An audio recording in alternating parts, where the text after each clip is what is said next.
I booked a private room, paid in advance, and sent out calendar invites for my birthday dinner. No one showed. An hour later, my wife tagged everyone, including my kids, in a family night photo at a steakhouse across town. I stayed silent and simply posted, "Reminder, I'm the one paying mom's bills and the kids' college fees." The next morning, I canceled every automatic payment. That afternoon, my phone exploded with calls from family. I didn't answer. This story is about more than just a man who built an empire. It's about a man whose entire world, built on sacrifice and love, was systematically dismantled by the very people he fought for. And what happened on his 50th birthday? That's when it all came crashing down, revealing a betrayal so deep, so calculated, it changed everything. My name is Ryan Holloway, and for 45 years, my life had been one long, hard climb. I was a working-class kid from rural Pennsylvania, but I poured every ounce of myself into Holloway Construction, building it into a powerhouse for luxury commercial properties across 3 states. My hands, calloused and rough, had literally laid the foundation of that empire. Even as CEO, I was always on site, talking to my crews, sometimes even picking up a hammer when the moment called for it. That was just me. My marriage to Melanie had lasted 23 years. We met in college. She was studying interior design, I was working construction jobs just to pay tuition for my business degree. We were broke back then, but we were happy. Then came Amber, now 22, in her final year of an expensive private university that I paid for every dime of. And Noah, 19, just starting his sophomore year at another prestigious college. We lived in the sprawling home I'd designed and partially built myself, in the most affluent neighborhood in Lancaster. I'd even provided a comfortable life for Melanie's mom, Sophia, after her husband passed away 5 years ago. Melanie drove a luxury SUV. My kids never wanted for anything. But lately, I'd started to feel this growing distance. The long hours I poured into building the business, it felt like they'd created a gaping hole, a void that someone else was filling. Family dinners had grown quiet, conversations abruptly stopping when I walked into the room. Text messages Melanie would shield from my view. Calls that ended the second I approached. "Working late again tonight, honey?" Melanie asked one evening in early October, not even looking up from her phone as I packed my briefcase. "Big project in Harrisburg," I replied, "the hospital extension." I studied her face, and that's when I saw it, a flicker of something, almost relief. "Should be home by 9 o'clock. I told her. "Don't worry about rushing back. I'm meeting the girls for dinner anyway." I just nodded, leaned in, and kissed her cheek. I got that practiced, polite response, like always, and headed out. What I didn't tell her was that I'd already rescheduled that meeting. I was planning to surprise her with a spontaneous dinner date. That night, driving past La Bella Vita, Melanie's favorite Italian restaurant, I spotted her through the window. She wasn't with the girls. She was with a man. I recognized him, Damon Walsh, a financial advisor who'd recently moved to Lancaster and joined our country club. His hand rested on hers. Their faces were close, caught in an intimate conversation. I drove past without stopping, a cold, heavy weight settling in my chest. I didn't confront her that night. Instead, I started observing. Collecting. Noting the patterns that had been invisible to me before. I built my business by being methodical, by understanding the terrain before breaking ground. This situation, I decided, would be no different. "Mr. Holloway," my assistant Nora said the next morning, "your wife called about the donation to Amber's sorority fundraiser. It's $10,000 this year." I nodded, authorizing the transfer. Another check written, another expense paid, another withdrawal from an emotional account that was already overdrawn. That evening, as I looked through old family photos in my home office, studying the gradual changes in their expressions over the years, I made a silent promise to myself, I would see the full picture, no matter how painful the revelation might be. My 50th birthday was fast approaching in late October. Despite the growing distance, I decided to make one more effort. I reserved a private room at Lancaster's most exclusive restaurant, The Vault, housed in a renovated historic bank building.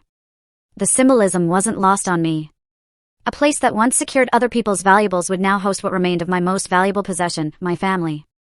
I've booked The Vault for my birthday next Saturday, I announced at breakfast that Sunday morning, one of the rare occasions we were all together. Private room. I thought it would be nice for all of us to spend some time together. Melanie glanced up from her phone with a tight smile. "That sounds lovely, Ryan." Noah just shrugged. "Do I have to dress up?" "Yes," Melanie and I answered simultaneously. Perhaps the only thing we'd agreed on in weeks. Amber tapped at her coffee cup. "I'll check my schedule, Dad." "Please do," I replied, watching as she exchanged a quick glance with her mother. "It's important to me." Over the next 2 weeks, I paid attention to the subtle signals, Melanie's increasing time away from home, the hushed phone conversations, the unexplained shopping bags that never seemed to contain items that appeared in our home. At work, I began reorganizing my financial affairs, meeting with my lawyer, Bennett Woodward. Bennett was a shrewd attorney who had been with me since the early days of my company. "Everything all right, Ryan?" Bennett asked after we'd reviewed several documents transferring assets. "Just getting my affairs in order, Ben," I replied. "You know how it is. A man reaches a certain age, starts thinking about legacy." Bennett nodded, though his eyes revealed he suspected more. 3 days before my birthday, I paid the reservation in full, an extravagant multi-course meal for 6. Myself, Melanie, Amber, Noah, my mother-in-law Sophia, and my younger brother Lucas, the only family member who had truly supported me throughout my difficult childhood. I sent calendar invites to everyone with all the details. Everyone confirmed. On my birthday morning, I awoke to an empty bed. Melanie had left a card on my pillow with a generic message and a store-bought cake in the refrigerator. No personal gift, no special breakfast. Just a perfunctory acknowledgement of the day. Still, I held on to hope for the evening. I dressed carefully in a tailored navy suit. The one outfit Melanie had once said made me look devastatingly handsome. I arrived early at the vault, confirmed the arrangements, and settled in to wait for my family. 6 came. Then 6:30. At 6:45, I called Melanie. No answer. I texted Amber and Noah. No response. I called my brother Lucas. "Hey, I'm so sorry, Ryan," Lucas answered, genuine regret in his voice. "My flight got cancelled. I'm still in Denver. I tried calling you earlier but it went straight to voicemail." At 7, I sat alone in the private dining room. The staff awkwardly hovered, unsure whether to begin serving or wait longer. "Would you like some wine while you wait, Mr. Holloway?" the server asked. "Yes, thank you," I replied, maintaining my composure. "The Cabernet, please." At 7:30, my phone buzzed with a notification. My heart lifted momentarily, thinking it was a message explaining the delay. Instead, it was a social media alert. Melanie had tagged a new post, "Family Night with my favorites red heart." The photo showed Melanie, Amber, Noah, Sophia, and, my jaw tightened, Damon Walsh. All smiling around a table at the Capitol Grill, an upscale steakhouse on the other side of town. I stared at the image, noting the details. Amber wore the diamond earrings I had given her for her 20th birthday. Noah had on the watch I had handed down to him when he graduated high school. Sophia wore the pearl necklace I had bought her after her husband died. And Melanie? Melanie was wearing a new dress I'd never seen, leaning slightly toward Damon, who had his arm casually draped on the back of her chair. The server returned with the wine. "Should we perhaps start with some appetizers while you wait, sir?" I looked up from my phone, my expression unreadable. "No need. It appears my guests won't be joining me tonight." I took a slow sip of the wine. "I'll have dinner alone." As I ate my solitary meal, I composed a brief social media post of my own, reminder, I'm the one who pays mom's bills and kids' college fees. I hit post, then silenced my phone, placing it face down on the table. I ate methodically, savoring each bite of the premium steak, each sip of the $300 bottle of wine. As I finished my meal, I made another decision. This betrayal would not stand unanswered. The morning after my birthday, I rose before dawn. I sat in my home office, surrounded by family photographs that now seemed like artifacts from a stranger's life. One by one, I methodically canceled every automatic payment from my accounts. Sophia's assisted living facility. Amber's sorority dues and apartment rent. Noah's tuition installment plan and meal card. Melanie's personal credit cards. The country club membership. The landscaping service for our home. Dozens of other expenses I had silently maintained for years. Next, I called my company's HR department. "Nancy, I need you to remove Melanie from my health insurance today. Private family matter." My tone left no room for questions. "And please, cancel the company platinum cards issued to her and my children immediately." I worked through the morning, systematically dismantling the financial scaffolding that had supported my family's comfortable lifestyle.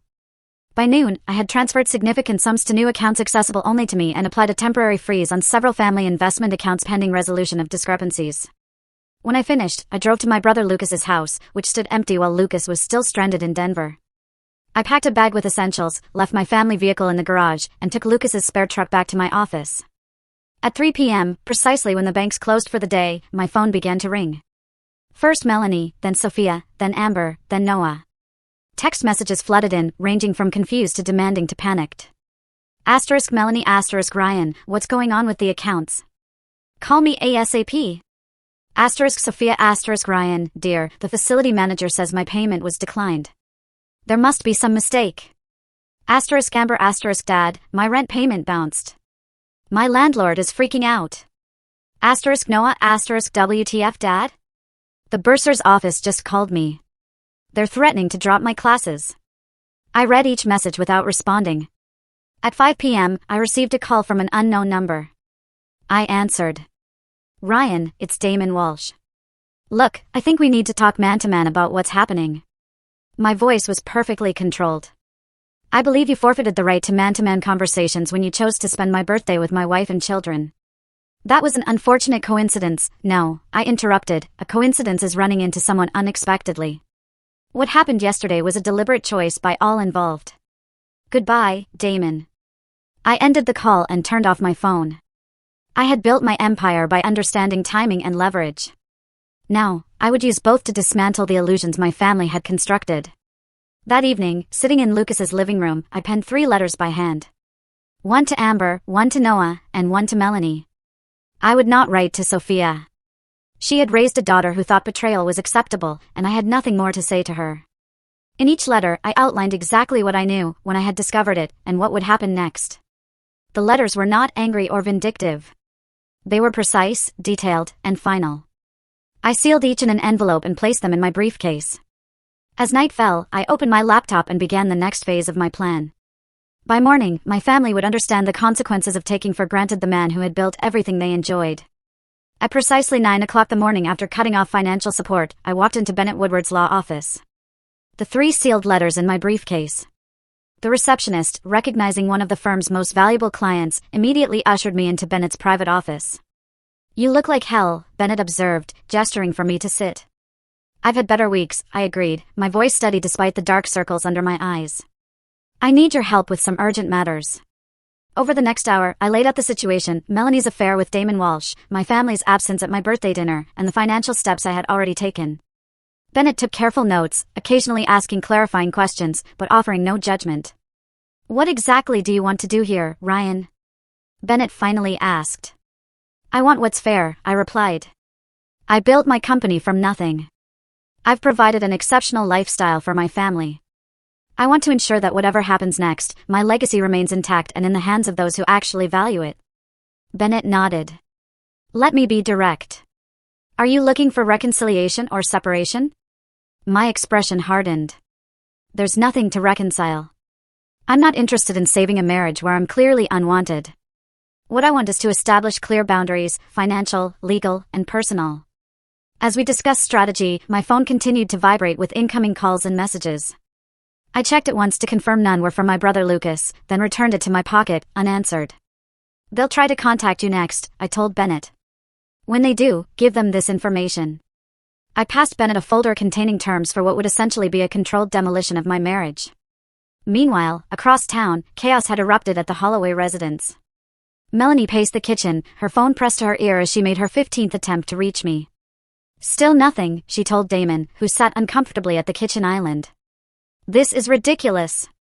He can't just cut everyone off like this. He's angry about last night, Damon said. Maybe if you apologize. Apologize? Melanie's voice rose. For what? Having dinner with my family? He's always working anyway. How are we supposed to know he'd suddenly want to celebrate his birthday? The doorbell rang, interrupting their conversation. Melanie opened it to find Amber on the doorstep, mascara streaked down her face. Mom, I got evicted, she cried, pushing past Melanie into the house. My landlord changed the locks this morning. He said Dad called him personally and told him to terminate my lease immediately. Before Melanie could respond, her phone rang again. Noah this time. Mom, what the hell is going on? Noah's voice was panicked. The university just revoked my housing assignment. They said all future payments have been cancelled, and I have to vacate my dorm by tomorrow. As Melanie tried to calm her son, another call came in, the country club, informing her that their membership had been terminated, effective immediately, and they needed to remove any personal belongings from their lockers by the end of the day. By noon, Sophia arrived, having taken a taxi from her assisted living community after being informed that her residency was in jeopardy due to non-payment. "What has gotten into Ryan?" Sophia demanded. "I've never seen such childish behavior." The family gathered in the living room, a war council trying to make sense of my actions. Damon sat awkwardly at the periphery, unsure of his place in this family crisis. "Has anyone actually been able to reach him?" Amber asked, scrolling through her phone. "No," Melanie admitted. "But I called that assistant of his, Nora. She said he hasn't been in the office, and she can't reach him either." "This is about last night, isn't it?" Noah said, realization dawning. "Dad's birthday dinner. The one we all bailed on." A heavy silence fell over the room. "It was just dinner," Melanie said defensively. "People miss dinners all the time. He's completely overreacting." "But it was his 50th birthday, Mom," Amber said quietly. "And we all went to dinner with." Her eyes drifted to Damon, then quickly away. Melanie's phone rang again. This time, it was Bennett Woodward's office, requesting that she come in for an urgent meeting regarding financial and legal matters pertaining to your marriage. Across town, I sat in a coffee shop, watching real-time notifications as my instructions were carried out. I felt no pleasure in the disruption I'd caused. Only a cold determination to dismantle what had already been broken by others' actions.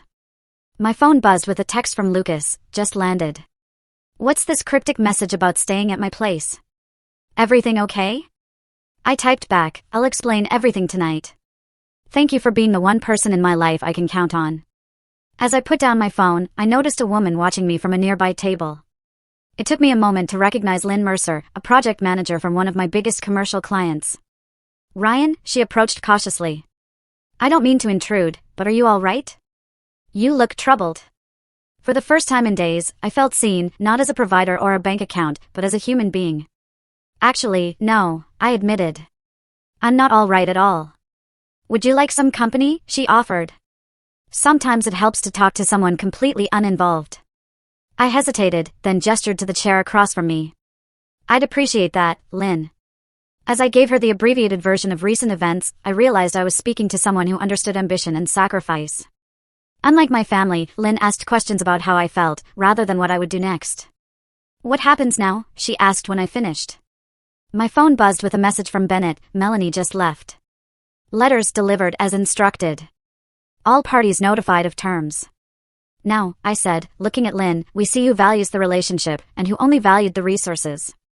3 days after cutting off financial support, I finally agreed to a family meeting. I chose neutral territory, a conference room at Bennett's law office, and stipulated that Damon Walsh was not to attend. When I arrived, Bennett was waiting outside the room. "They're all in there," Bennett said quietly, "and they're not happy." "I didn't expect them to be," I replied. Inside, Melanie, Amber, Noah, and Sophia sat around a large conference table, their expressions ranging from anger to anxiety. I took a seat at the head of the table, Bennett beside me. "Thank you for coming," I began, my voice businesslike. "I've asked Mr. Woodward to facilitate this meeting to ensure everything is properly documented." "This is ridiculous, Ryan," Melanie interrupted. "You can't just cut us all off without warning. We have bills, responsibilities." "Yes, we all have responsibilities," I agreed, my tone measured. "Like the responsibility to honor commitments, to show basic respect of family members, to be honest about how we spend our time and with whom." I opened a folder and removed several documents. "Before we discuss anything else, I want to establish some facts. Fact 1, I have provided financial support for this family for over 20 years, without complaint. Fact 2, I have never missed a payment for anything any of you have needed or wanted. Fact 3, I have never asked for anything in return except basic consideration." I looked directly at each family member. "And yet, not one of you could give me even that much on my 50th birthday." "Dad, we're sorry about your birthday," Amber said, her voice small. "We should have been there." "Yes, you should have," I countered. "Instead, you were at the Capitol Grill with your mothers." I paused, choosing my words carefully. "Friend, Mr. Walsh." Melanie flushed. "Ryan, Damon is just." "Please don't insult my intelligence, Melanie," I cut her off. "I know exactly what Damon is. I've known for months." Silence fell over the room as the implication of my words sank in. "Why are we here, Ryan?" Sophia finally asked. "To be punished? To beg?" You're here because actions have consequences, I replied simply. And because, despite everything, you're still my family. I wanted to explain my decisions to you directly. I distributed copies of a document to each person. This outlines the new financial arrangements moving forward. I am not completely cutting anyone off. I am, however, establishing clear boundaries. The family members quickly scanned the documents, their expressions changing from hope to dismay. This is barely anything. Noah protested, looking up from his paper. My tuition and basic housing, but no spending money, no car allowance? You'll receive what you need, not what you want, I clarified. You can get a part-time job for discretionary expenses, like most college students. And what about me? Sophia demanded. This says you'll only pay for basic assisted living, not the premium suite I'm in now. That's correct, I nodded. The standard accommodations are perfectly adequate. The extra amenities were a luxury I provided, not an obligation. And me? Melanie asked quietly, scanning her document. This is practically nothing, Ryan. It's exactly what you'd receive in a divorce settlement according to our prenuptial agreement, I explained. The house maintenance and utilities will be covered until Amber and Noah finish college. After that, the house will be sold and the proceeds divided according to the prenup. Melanie's face paled. You're divorcing me? I'm giving you a choice, I corrected her. Option 1, divorce, with the terms outlined in that document. Option 2, remain married, with separate finances as outlined, while you decide what you really want from life in this marriage. I turned to my children. As for you two, I love you. That hasn't changed. But you're adults now, and it's time you understood that relationships require reciprocity. I've dedicated my life to providing for you. I don't think birthday dinner attendance was too much to ask in return. Amber began to cry. Noah stared at the table. This meeting is not a negotiation, I continued. These are the new terms. You can accept them, or you can choose to make your own way entirely. Either way, the old arrangement is over. And if we refuse? Melanie challenged, her voice tight. Then you'll receive nothing beyond what's legally required, I said simply. And you'll need to vacate the house within 30 days. As the meeting ended, I stood to leave. Amber rushed to me, tears streaming down her face. Dad, please, she begged. I'm so sorry about your birthday.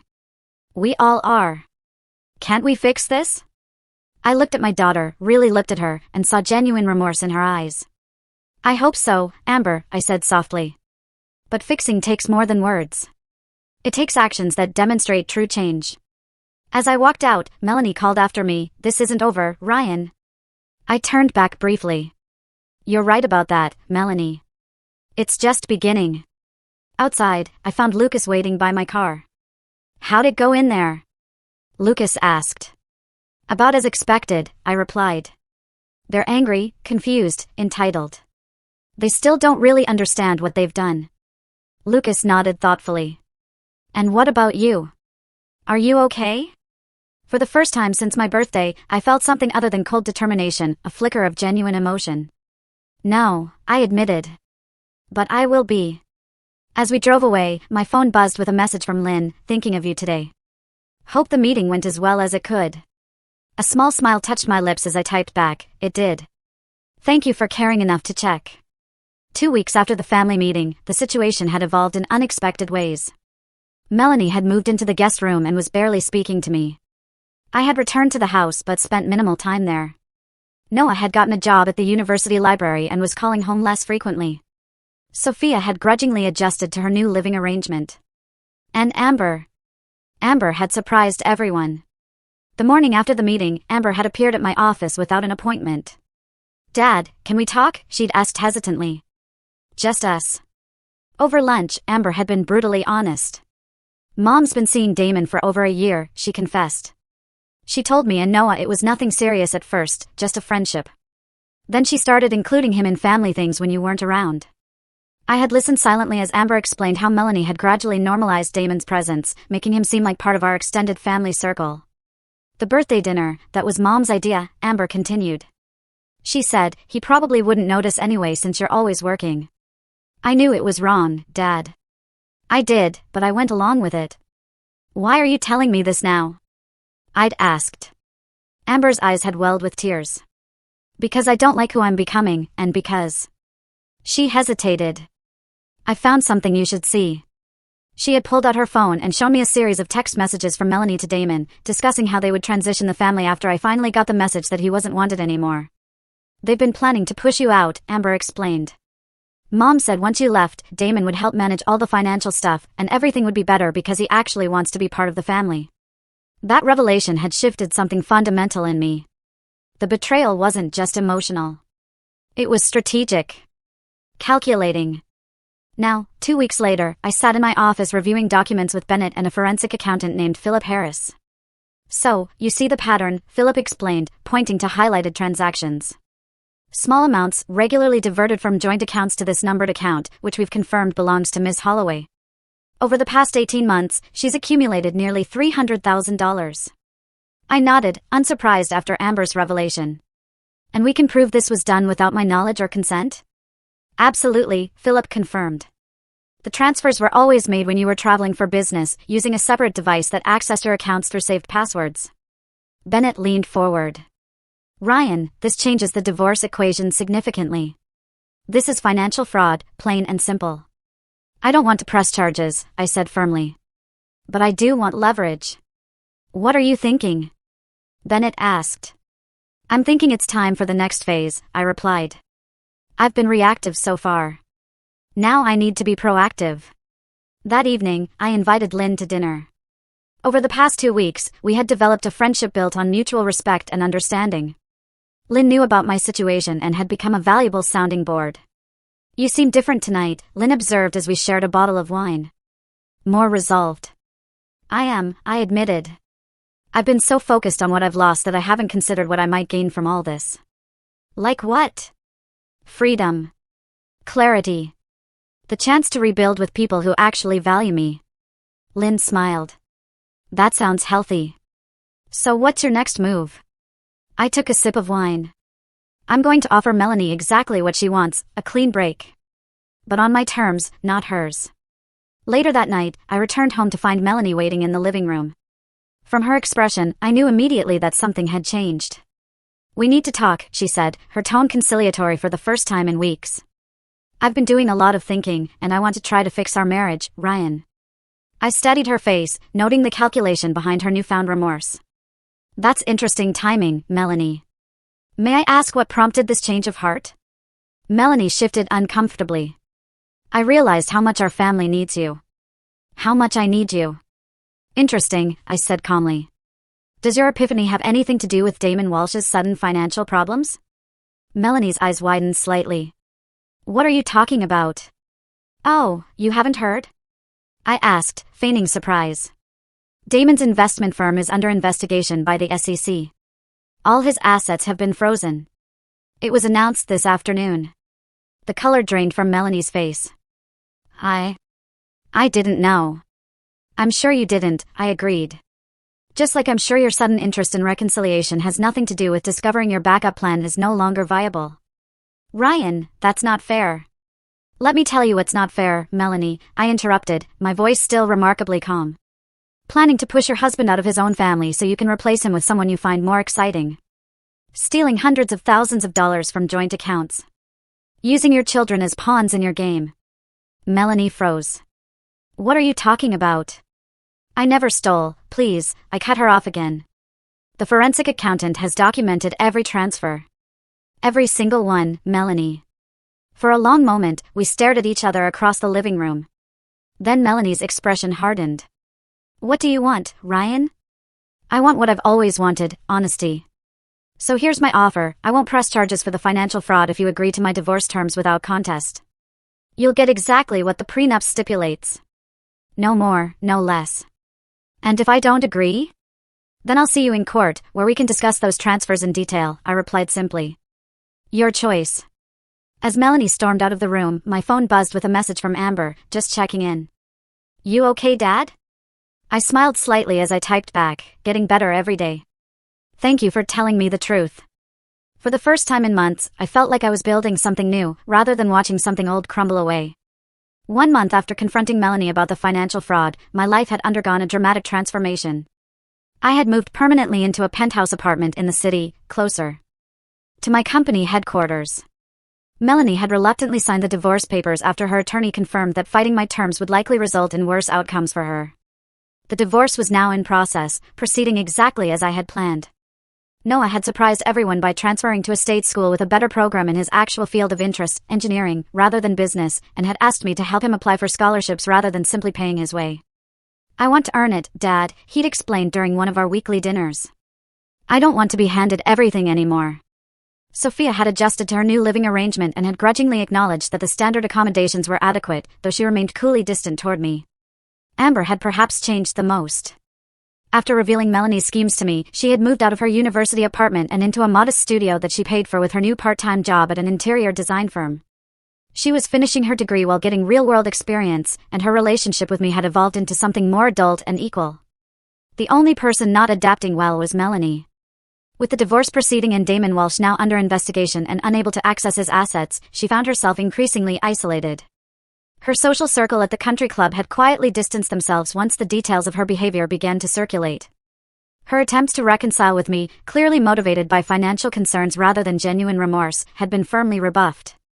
On a crisp November morning, I sat in my office reviewing the latest designs for a major new project when Nora announced an unexpected visitor. "Mr. Walsh is here to see you," she said, her disapproval evident in her tone. "Shall I send him away?" I considered for a moment. "No, I'll speak with him. Give me 5 minutes, then show him in." When Damon entered, he looked markedly different from the confident, polished man who had been photographed with my family at the Capitol Grill. His expensive suit appeared slightly rumpled, his face drawn with stress. "Thank you for seeing me, Ryan," Damon began, remaining standing when I didn't offer him a seat. "What can I do for you, Damon?" I asked, my tone neutral but not friendly. "I wanted to speak with you man-to-man," Damon said, unconsciously echoing his words from our brief phone conversation weeks earlier. "About Melanie, about the situation with the SEC." "Let me stop you there," I interrupted. "My divorce from Melanie is proceeding as agreed. Your relationship with her is no longer my concern. As for your SEC troubles, I failed to see how that involves me." Damon's expression tightened. "I think you know exactly how it involves you. The SEC investigation began one day after your meeting with Melanie at your lawyer's office. That's not a coincidence." I leaned back in my chair. "Are you accusing me of something, Damon?" "I'm saying that someone gave the SEC very specific information about certain transactions my firm handled. Information that only someone with insider knowledge would have." "That sounds serious," I commented mildly. "Perhaps you should focus on addressing those allegations rather than pursuing a relationship with my soon-to-be ex-wife." Damon stepped closer to my desk, his voice dropping. "I know you did this. You couldn't stand that Melanie chose me, so you're trying to destroy me professionally." I stood slowly, my height advantage making Damon step back involuntarily. "First, I didn't do anything except ensure that relevant authorities had accurate information. If you conducted your business ethically, you have nothing to worry about. Second, Melanie didn't choose you. She tried to keep both of us, enjoying my financial support while getting emotional validation from you." I moved around the desk until I was standing directly in front of Damon. "And third, if I wanted to destroy you, Damon? You wouldn't be standing here making accusations. You'd already be finished." The quiet certainty in my voice made Damon pale slightly. "Is that a threat?" Damon asked, his voice less confident now. "Not at all," I replied. "It's simply a fact. Now, was there anything else you needed?" Damon hesitated, then turned to leave. At the door, he paused. "She really did love you once, you know? Before you became all about the business, all about the money." My expression didn't change. "That may be true, but respect matters more than love in the long run. And she never respected me, just like she'll never respect you. Good luck with the SEC, Damon. I hear they're very thorough." After Damon left, I canceled my remaining meetings and drove to a construction site on the outskirts of town. One of my company's newest projects, a community center being built in a neighborhood that was working to revitalize itself after years of neglect. As I walked the site, greeting workers by name and inspecting the progress, I felt a sense of purpose that had been missing for too long. I had built my company the same way I built my buildings, methodically, with attention to detail, and a focus on creating something that would last. I had applied the same principles to dismantling my broken marriage and rebuilding my relationships with my children. My phone buzzed with a message from Lynn. "Still on for dinner tonight? I have news about the hospital project." I smiled as I replied, absolutely, looking forward to it. As I looked around at the half-finished community center, I realized I was no longer angry. The cold determination that had driven me since my birthday had transformed into something more constructive, a clear vision of the future I wanted to build with people who valued me for who I was, not what I provided. 2 months after the divorce was finalized, my new life had truly begun to take shape. My relationship with Lynn had evolved from friendship to something deeper, built on mutual respect and genuine connection. My company was thriving, with several major new projects underway. My relationships with Noah and Amber continued to strengthen as we established new, healthier dynamics. Melanie, meanwhile, had been forced to downsize significantly. With the divorce settlement providing only what the prenup specified and Damon Walsh's legal troubles mounting, she found herself increasingly isolated. Her social circle at the country club had quietly distanced themselves once the details of her behavior began to circulate. Her attempts to reconcile with me, clearly motivated by financial concerns rather than genuine remorse, had been firmly rebuffed. Surprisingly, she had started taking interior design jobs again, something she hadn't done since before Amber was born. On a snowy December afternoon, I was reviewing year-end financial reports when Nora announced another unexpected visitor. "Sophia Cooper is here to see you," she said. "She doesn't have an appointment." I raised my eyebrows in surprise. I hadn't spoken to my former mother-in-law in months. "Send her in, please." Sophia entered tentatively, looking smaller and older than I remembered. She declined my offer of a seat. "I won't take much of your time," she began, her voice lacking its usual imperious tone. There are things I need to say to you." I gestured for her to continue. "I was wrong about you," Sophia said simply. I encouraged Melanie, too. She paused, searching for words. I told her she deserved someone more attentive, more present. "I see," I replied neutrally. "No, you don't," Sophia shook her head. "I've watched my daughter destroy her marriage, damage her relationship with her children, and lose the life she had. All because I reinforced her worst instincts. And now I'm seeing the consequences. Melanie is unhappy. Damon is facing criminal charges. And you," she looked at me directly, "you're flourishing. You've rebuilt everything while treating your children with more generosity than most men would have shown after such betrayal. What exactly are you here for, Sophia?" I asked, genuinely curious. "To apologize," she said simply.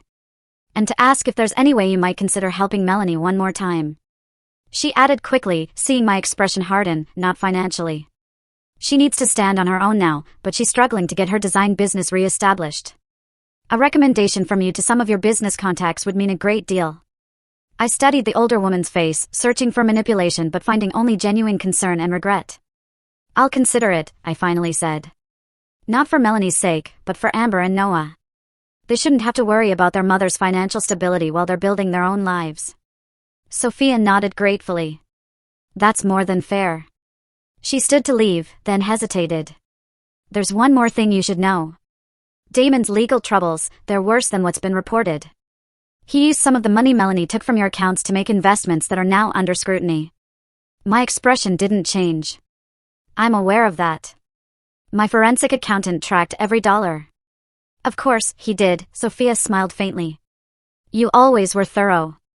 After she left, I sat thinking about Sophia's visit. It represented something I hadn't expected, accountability from someone who had contributed to the destruction of my marriage. The apology didn't change the past, but it did provide a certain closure. That evening, as Lynn and I prepared dinner together in my penthouse apartment, I told her about Sophia's visit. "Are you going to help Melanie?" Lynn asked, her tone curious rather than judgmental. "I'm going to help my children by ensuring their mother can support herself," I clarified. "I'll make a few calls, but that's it." Lynn studied my face. "You've changed since I first met you in that coffee shop. You're lighter somehow." I considered this. I've let go of things I didn't realize were weighing me down. Expectations. Assumptions about what my life should look like. The need to provide everything for people who appreciated nothing. "And how does that feel?" Lynn asked, genuinely interested. "Like freedom," I admitted. "Like I can finally build something real." Later that night, after Lynn had gone home, I received a text from Lucas, "Just heard through the grapevine that Damon Walsh was arrested today. Federal charges related to securities fraud. Thought you should know." I didn't respond immediately. The news didn't bring the satisfaction I might have expected months ago. Instead, it felt like the closing of a chapter, one I was ready to move beyond. My phone buzzed again with a message from Amber. Dad, have you heard about Damon? Mom's a mess. Noah and I are with her now.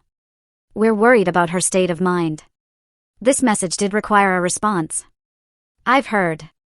Is she safe? Yes, but really upset. She keeps saying everything is her fault. I sighed, then made a decision that surprised even myself.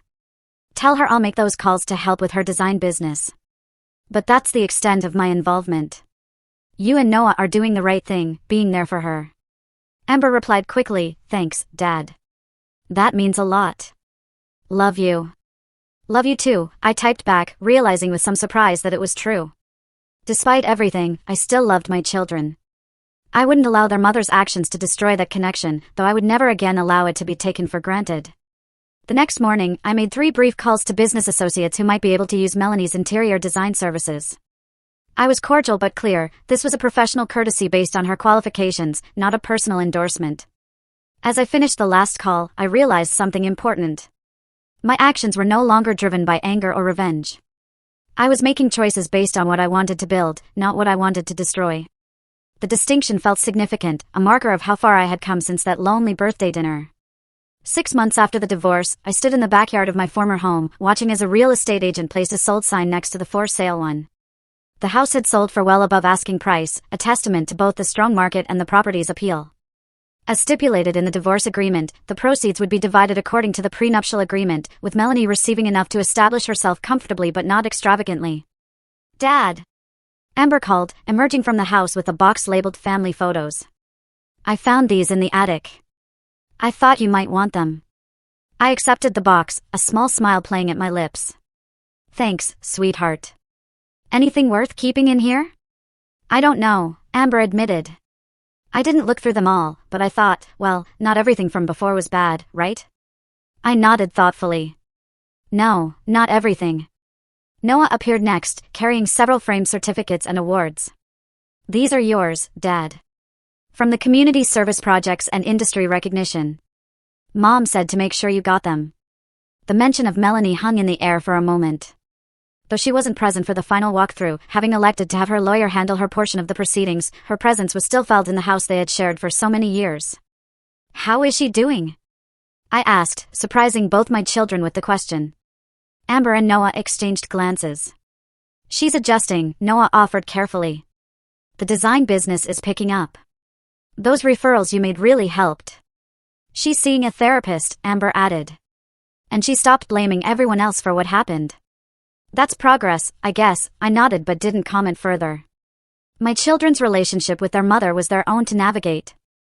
I would neither interfere nor encourage it. As the 3 of us walked through the empty house one last time, memories surfaced in each room, Christmas mornings in the living room, family dinners in the kitchen, homework sessions at the dining room table. Not all the memories were tainted by what came later. In the master bedroom, I paused, remembering both good times and bad. This was where my marriage had slowly died, where Melanie had pulled away from me long before Damon Walsh entered the picture. You okay, Dad? Noah asked, noticing my expression. Yes, I said simply. Just remembering. Outside, as we prepared to leave the property for the final time, my phone rang. It was Bennett. Good news, my lawyer said without preamble. The judge approved the final distribution of assets exactly as we requested. Everything is official now. Thank you, Bennett, I replied. For everything. After hanging up, I turned to my children. That's it. The house sale will close on Tuesday, and the last financial ties will be severed. What about us? Amber asked quietly. The family ties? I placed a hand on my daughter's shoulder. Those are different. Those are chosen, not legally mandated. You and Noah will always be my children, and I'll always be your father. That hasn't changed. And Mom? Noah asked hesitantly. My expression turned serious. Your mother made her choices, and I made mine in response. I don't wish her ill, but there are boundaries now that will never be crossed again. She's no longer my concern, except as your mother. The clear finality in my tone left no room for misinterpretation. Ryan Holloway had rebuilt his life on his own terms. He had shown mercy where he chose, helping Melanie establish her business, ensuring Sophia's basic needs were met, supporting his children unconditionally, but he had never wavered on the fundamental boundary: those who had betrayed him most deeply would never again be welcomed into his inner circle. Later that evening, at a celebration dinner with Lynn, Lucas, and several close friends, I raised a glass in a toast. To endings that make new beginnings possible, I said, my eyes meeting Lynn's briefly. And to building on solid foundations, Lynn added, returning my gaze with equal meaning. As conversations flowed around him, I reflected on the journey of the past year. From that solitary birthday dinner to this moment, surrounded by people who genuinely valued me, I had traversed a landscape of betrayal, anger, calculation, and finally, reconstruction. My phone buzzed with a text message. It was from Melanie, the first direct communication she had initiated in months. The lawyer says the house closing is Tuesday. I want to thank you for the business referrals. I know you didn't have to do that. I read the message twice, considering whether to respond. Finally, I typed, I did it for Amber and Noah, not for you. I wish you well in your new life, Melanie, but we have nothing more to discuss. I sent the message, then silenced my phone and returned it to my pocket. The boundary was clear and would remain so. Unlike the structures I built for my business, some things, once broken, could never be rebuilt. Nor should they be. Everything okay? Lynn asked, noticing my momentary distraction. I smiled, genuinely and without reservation. Yes, I said simply. Everything is exactly as it should be. And it was. I had emerged from betrayal not just intact, but stronger. Clearer about my values and my worth. I had shown my children that boundaries matter, that self-respect is non-negotiable, and that while forgiveness might be possible, forgetting never is. I had built my life once. I had rebuilt it again. And this time, I had built it with people who understood that relationships, like buildings, require solid foundations, regular maintenance, and mutual investment to stand the test of time. The man who had once sat alone on his 50th birthday was gone. In his place stood someone who no longer measured his worth by what he provided to others, but by the quality of the connections he chose to maintain and the integrity with which he lived his life. It wasn't the ending I had once envisioned for myself. It was better.